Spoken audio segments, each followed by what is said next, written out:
Even then, he was a loving God, because in the complexities of God's oneness, in categories we'll see in due course as this series goes on, the Father loved the Son. Now, we'll come to those categories. There was an otherness right within God himself.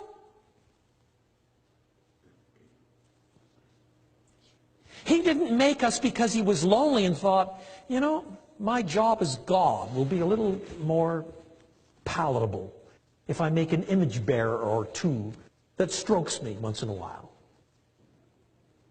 He doesn't need us. Now, don't misunderstand. That does not mean he does not respond to us. That he might not delight in us, that he might not be displeased with us. It doesn't mean any of those things. He does respond to us. But he responds not out of some intrinsic need in his own being or character, but out of the entire volition of his perfections and will, he responds. Not because he does not foresee the future, not because he has let things get out of control, not because he has abandoned his sovereignty, not because he is not sovereign, not because he's psychologically damaged, not because he needs something, but out of the perfections of all that he is, with all of his characteristics and attributes, he responds, always in line with all of his attributes all the time. He is never less than God. Can you imagine how hard it was for Paul to get that point across to a bunch of sophisticated academics whose entire notion of religion was bound up with you scratch my back, I scratch your back? And then to make it even steeper, Paul adds another line.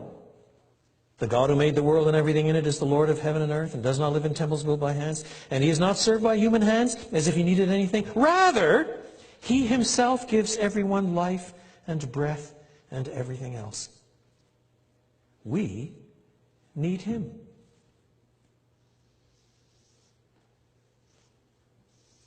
This is also coming out of Genesis 1, 2, and 3. Life and breath and everything else.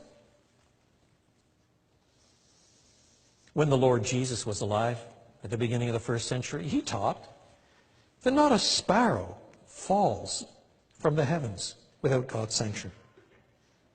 The very hairs of your head are numbered. That means, in my case, God's keeping a rapidly subtracting account. And he knows them all. Even the disappearing ones. And every breath I draw is by his sanction. I'm dependent upon him, Paul reminds us, for life and breath and everything else. For food. For health. I am an utterly dependent creature.